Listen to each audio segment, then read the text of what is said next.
I'm gonna be happy, happy today. I'm gonna be happy, happy today. Today we are talking to Hayli, who decided to openly discuss with us the symptoms of early menopause. Thank you, Hayli, for deciding to come in with me today.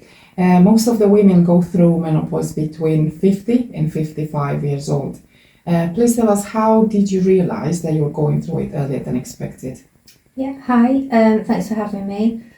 So basically, about 6 years ago, my mum sadly passed away from womb cancer, and myself and my sister were a little bit concerned if it was hereditary or not. So we both visited our GPs and found out that although it was rare, it could be hereditary, and a hysterectomy would be the best option for both of us. We're both lucky enough to have children. I've got two lovely boys, Austin and Blake. So the decision was easy for me because obviously I wanted to enjoy my life with them and not worry about it. So I had a hysterectomy when I was 36, and not everybody knows this, but once you've had a hysterectomy, it literally throws you straight into the menopause regardless of your age. How have these symptoms affected your daily life and your routine? Yeah, so I started getting quite a lot of symptoms early on, hot flushes, not being able to sleep very well. My skin was really bad, my nails were really weak. I've always had really strong nails, so that was like quite obvious to me. Really, really tired, etc.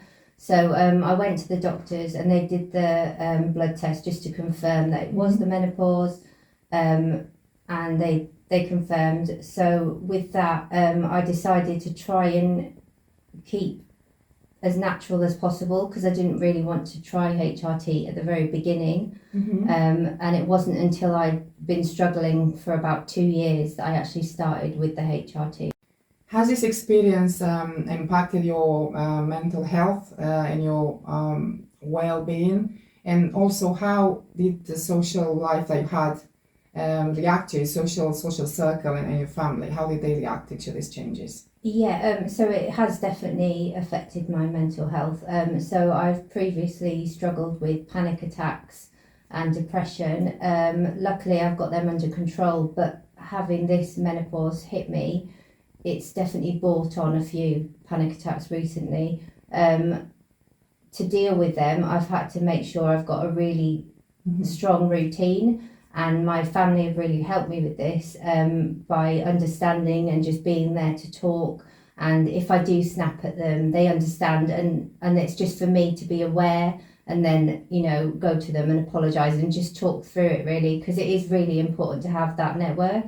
And if they're not available, I've got such an amazing group of friends that I can turn to, which I really am so grateful for, because, I do have my moments that it's all a bit crazy and I need someone to talk through with. To lay it all out. Yeah.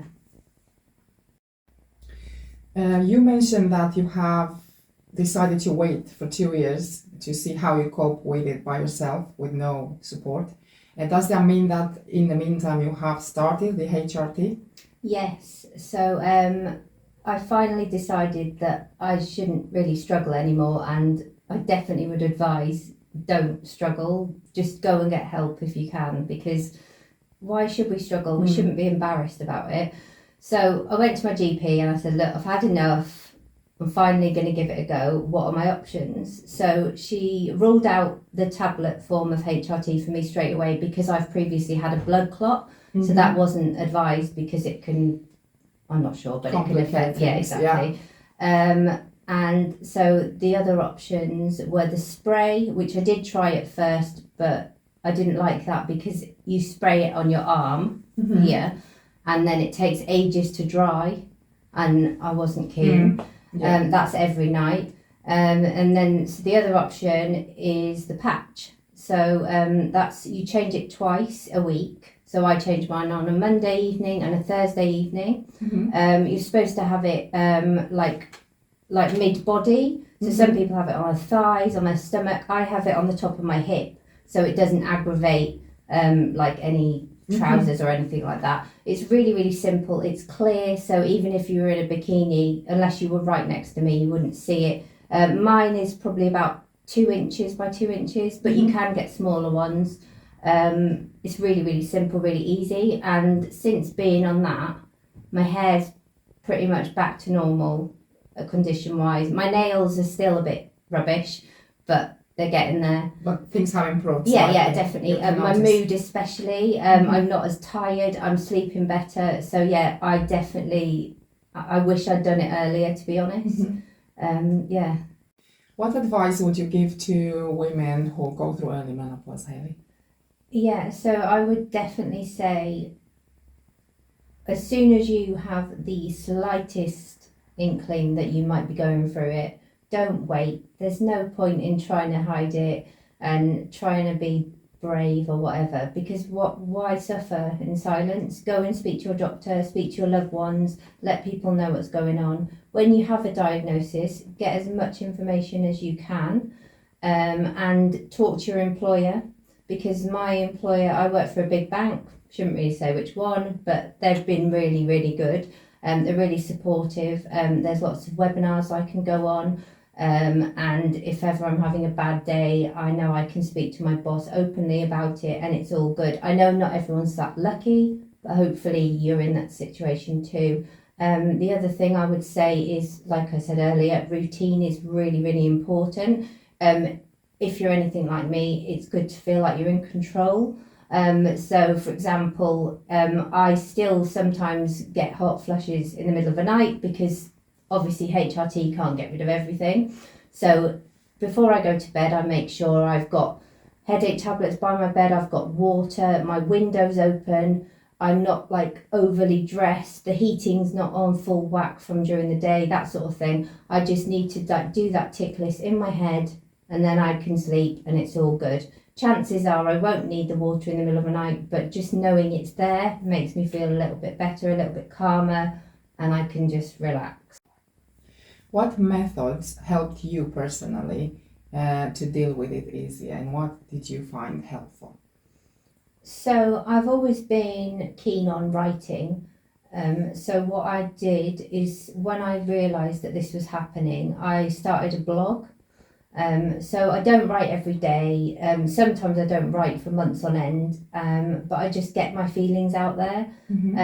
It started off being mainly about the menopause, but I do cover other subjects. But I do find that because my hormones and my emotions have changed in the last few years, it's really been a really great outlet for me. So it's like my therapy, but also by doing that, by sharing my experiences, I hope that other women and men can see, actually, I'm going through that as well, or my partner's going through that. Yeah, exactly. They can relate to it.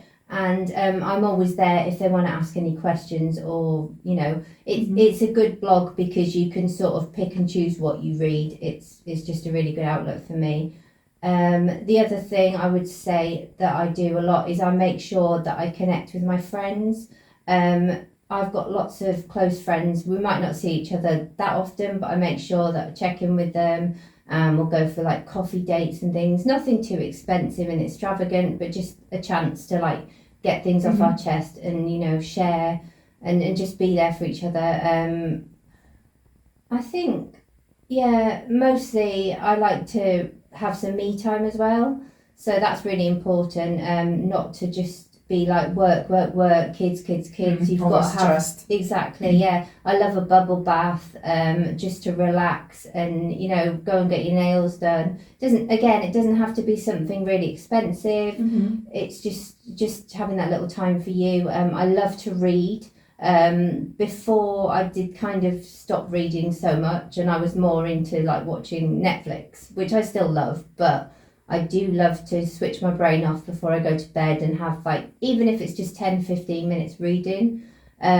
Exercise, I wish I could say I love the gym, but I don't. But I do realise that fresh air is important, so like walks and things like that. Or if you can't get out, just 5 minutes on your break at work. Like, I work from home, so I'll just step out into my garden for 5 minutes and just get some fresh air. And a lot of the time I'll take my book with me and put my timer on just to get a few more pages in. So, yeah. Thank you, Hayli. I'm gonna be happy, happy today. I'm gonna be happy, happy